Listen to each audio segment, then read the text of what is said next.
Olá! Hoje a gente vai embarcar numa viagem, e que viagem! Meio bilhão de anos de história. A gente vai tentar entender como a capacidade de pensar, de sentir, de agir, como tudo isso evoluiu, começando lá atrás, numa simples água viva e chegando até a estrutura mais complexa que a gente conhece, o cérebro. E para começar, eu quero lançar uma pergunta. Se fosse para chutar, qual seria a célula mais importante do cérebro? A resposta que vem na cabeça é o neurônio, certo? Parece óbvio. Mas a verdade é um pouquinho mais interessante que isso. Pois é, a resposta pode não ser a que todo mundo espera. Claro, os neurônios são as grandes estrelas do show, mas eles não conseguem brilhar sozinhos não. Eles dependem de uma equipe de apoio que trabalha nos bastidores e que é absolutamente crucial. E é exatamente por essa equipe de apoio que a gente vai começar. Antes de falar dos mensageiros famosos, vamos conhecer os verdadeiros heróis anônimos do sistema nervoso.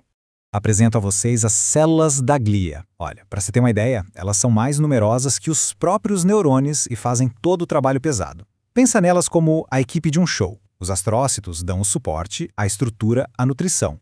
Os oligodendrócitos são os eletricistas, que isolam os fios para acelerar os sinais. A micróglia é a equipe de segurança, a nossa defesa. E as células ependimárias cuidam do ambiente, produzindo fluido que protege tudo. Resumindo, sem a glia, o show simplesmente não acontece. E agora sim, chegamos nele, o neurônio. Essa é a célula especializada em passar os impulsos elétricos, as mensagens. O neurônio é o fio condutor, mas como a gente acabou de ver, são as células da glia que garantem que esse fio esteja protegido, bem alimentado e funcionando em velocidade máxima. Bom, com as peças do quebra-cabeça na mão, vamos voltar no tempo. E vamos voltar bastante, lá para o comecinho de tudo, para testemunhar a primeira faísca de comunicação entre células. Há 500 milhões de anos, os primeiros sistemas nervosos deram as caras em criaturas como as águas-vivas. Não existia cérebro, nem um centro de comando. Era só uma rede de nervos espalhada, uma malha de neurônios por todo o corpo. Imagina uma teia de aranha elétrica. É mais ou menos essa a ideia. Essa rede permitia umas ações bem básicas como contrair os tentáculos para pegar comida. Era um sistema simples e totalmente reativo. Um toque em qualquer lugar se espalhava pela rede inteira. Funcionava para sobreviver? Sim, mas era, no fundo, bem limitado. O próximo passo da evolução foi uma verdadeira revolução. A gente sai de uma rede toda difusa para um sistema organizado, com um centro de comando. Em outras palavras, a invenção da cabeça. Esse processo tem um nome, cefalização. É basicamente a tendência de concentrar os neurônios e os órgãos dos sentidos, como olhos, na parte da frente do corpo. E o ponto-chave é esse. Isso deu aos animais um senso de direção, um para frente. E olha só um dos melhores exemplos disso, o plateuminto. Repara bem ali na ponta da frente. Tá vendo aquele aglomerado de células nervosas? São os gânglios cerebrais. É como se fosse um protótipo de cérebro, de onde saem dois cordões de nervos que percorrem o corpo. E ter uma frente e uma traseira muda completamente as regras do jogo. O animal agora se move com propósito, explorando o que está na sua frente. E isso abre as portas para comportamentos muito mais complexos, como caçar ativamente em vez de só ficar esperando a comida passar. E essa tendência de centralização não parou por aí. Nos anelídeos, como as minhocas, por exemplo, começaram a surgir gânglios em cada segmento do corpo. Mas é nos moluscos, como as lulas, que o sistema nervoso atinge uma complexidade impressionante, com um cérebro organizado e axônios gigantescos. E quando eu digo gigantescos, não é exagero. O axônio gigante da lula pode ter 800 micrômetros de diâmetro. Isso é quase 1 milímetro.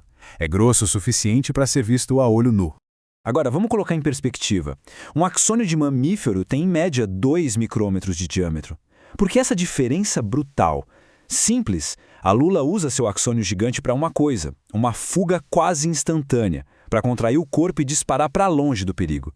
Para ela, velocidade é tudo. É um ótimo exemplo de como a evolução encontra uma solução única para uma necessidade de sobrevivência muito específica. Muito bem, agora vamos avançar para a linhagem que nos leva até nós mesmos, os vertebrados. E aqui, o design do sistema nervoso deu outro salto fundamental. O plano corporal dos vertebrados trouxe uma arquitetura totalmente nova. Um cérebro complexo e uma medula espinhal dorsal, ou seja, nas costas. E o mais importante, tudo isso protegido por osso, o crânio e a coluna vertebral. Essa armadura natural permitiu que o sistema nervoso ficasse ainda maior e mais sofisticado.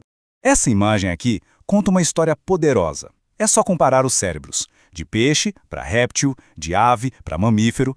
Repara na área roxa, O cérebro, o cerebrum, que é a sede do pensamento complexo.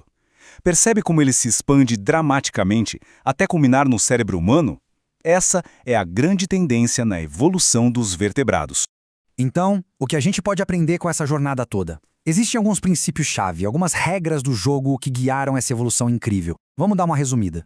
Primeiro, a conservação. Estruturas e caminhos neurais básicos são mantidos entre espécies que são parentes. A evolução não joga fora o que está funcionando. E segundo, a relação entre tamanho e organização. Conforme um cérebro cresce, ele não vira só uma versão maior do antigo. A sua fiação interna, as conexões, tudo precisa se reorganizar para funcionar direito. Isso nos leva a uma ideia que pode parecer meio surpreendente. O tamanho absoluto do cérebro não é o fator mais decisivo para dizer o quão poderoso ele é. Pensa assim, o cérebro de um elefante é muito maior que o de um ser humano, mas isso não conta a história toda. O que realmente importa é a organização e a densidade de neurônios. Um cérebro minúsculo, como o de um beija-flor, pode ter uma densidade neuronal altíssima, o que permite comportamentos de uma complexidade impressionante. No final, é a forma como as peças estão conectadas que define o verdadeiro poder de processamento. E assim, a gente chega ao fim da nossa jornada.